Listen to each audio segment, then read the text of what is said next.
श्री स्वामी समर्थ. नमस्कार मंडळी. आज रविवार असल्यामुळं आमची दिवसाची सुरुवात जरा उशीरच होती बरं का. आज आपण आमच्या पहिले ना आरुष उठला होता, त्याला लागली होती भूक. तो आणि मम्मी मला चहा बिस्किट खायचं.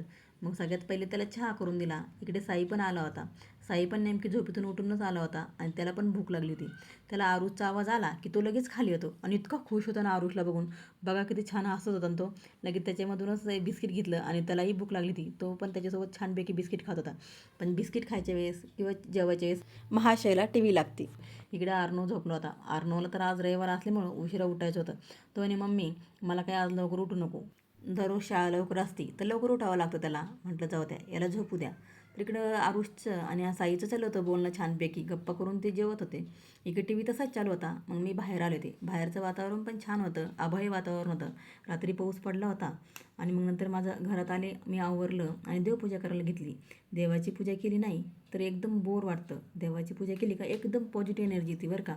आणि आपली दिवसाची सुरुवात चांगली होती. त्याच्यानंतर आहे ना, मी आर्नो झोपेतून उठला होता आणि मी त्याला आहे ना नारळ सोलायला दिलं होतं. 8 ते 10 दिवस झाले ते नारळ पडलं होतं. त्याला म्हटलं आज रविवार आहे बाबा, आज तुला पण वेळ असेल तर एवढं नारळ सोल. कारण नारळ सोलायला आर्नोला फार आवडतं बरं का. नारळ सोललं ते फडत होतं. पण मी त्याला म्हटलं ते फ्रीजरमध्ये ठेव 10 ते 15 मिनटं. कारण की मी एका व्हिडिओमध्ये बघितलं होतं की फ्रीजरमध्ये जर नारळ ठेवलं ना ते छानपैकी निघतं फोडल्यानंतर.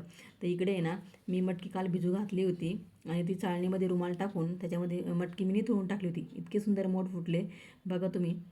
बघू शकता खूप सुंदर मोड आले होते त्याला. ती मटकी बघूनच असं वाटलं की आता आत्ता याची भाजी करावं. पण आज आम्हाला ना थोडंसं बाहेर जायचं होतं जेवायला.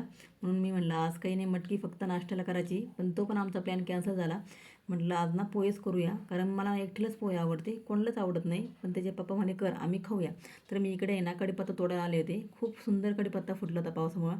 पण छोटंसं झाड होतं ना, मला त्याला थोडंसंच वाटत नव्हता. पण पोहे पण ना कढीपत्त्याशिवाय छान होतच नाही. इकडे ना चिंचेचं झाड लावलेलं आहे आरुने, ते पण खूप मोठं झालं होतं. नंतर मी घरामध्ये आले आणि पोहे करायला घेतले. आरुषचं ट्युशन असल्यामुळं जर लवकरच आवरा म्हटलं होतं. 10 वाजता ट्युशन होतं, त्याला सोडवायला जायचं होतं. त्याचे पप्पा जाणार होते तसे, पण म्हटलं ते नाश्ता करून जातील. तर मग मी इकडे आहे ना पोहे करायला घेतले आणि कढाईमध्ये ना सगळ्यात पहिले शेंगदाणे टाकले. मी ते तळून घेतले शेंगदाणे, कारण मी शेंगदाणे पहिले तळून घेऊन काढून घेत असते. मग जिरे मोहरी टाकली, कांदा पण टाकला, मिरची टाकली आणि पोहे छानपैकी परतून घेतले. इकडे आर्नोची पण तयारी चालली होती. त्याने ना काय केलं, आज स्कूटी धुतली, पुन्हा गाडी धुतली. त्याला आहे ना आर्नोला फार आवडतं बरं गाडी धुवायला, स्कूटी धुवायला. आर्नोला ना कामे करायला फार आवडतं बरं. तो प्रत्येक काम एकदम मनापासून करतो आणि त्याला सांगितलेलं प्रत्येक काम तो ऐकतो पण, नाही कधीच म्हणत नाही. त्यानं आधी स्कूटी धुतली ती आणि आता हे बघा आता गाडी पण धुवून त्याला पोचण्याचं काम त्याला चाललं होतं. आणि इकडे ना आरुषला जायचं होतं ट्युशनला. पाऊस पण सुरू झाला होता रिमझिम. तर मग आहे ना इथे आर्नोचं काम चालत होतं. तर मी मध्ये आले, म्हटलं आता पोहे बघूया. तर बघू शकता पोहे एकदम सुंदर झाले होते, कारण खूप दिवसानंतर केले होते ना, जरा मन लावूनच केले होते. तर इकडे मी पोहे खायला घेतले होते आणि काल मी शंकरपाळ्या केले होते. म्हटलं ते पण घेऊया.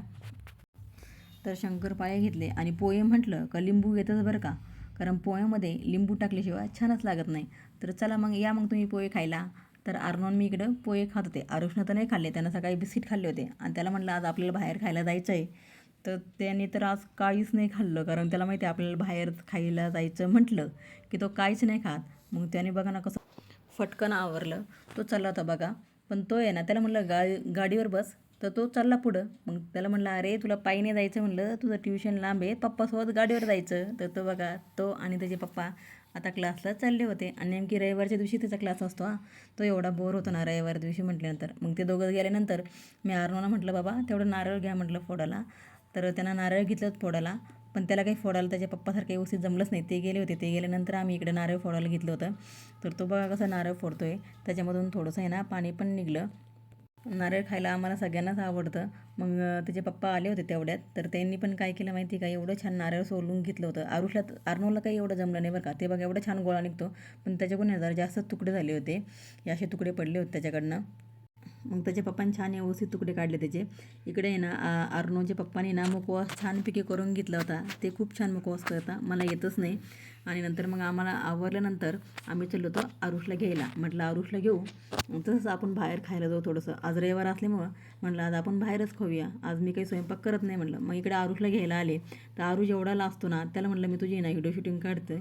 तर तो लगेच पळू लागला. मग आम्ही इकडे गदाधारी हॉटेलला आलो.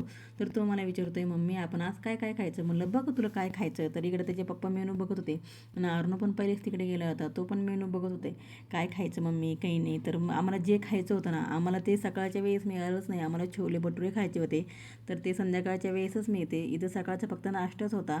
मग आम्ही सँडविच घेतलं होतं, मी मिसळ घेतली होती आणि पुन्हा आहे ना आम्ही हे घेतलं होतं, मेंदूवडा घेतला होता. आणि मग लगेच ते खाल्ल्यानंतर आम्ही घरी आलो आणि घरी आलो आणि खूप पाऊस सुरू झाला. आजच्या पुरतं इतकं. श्री स्वामी समर्थ.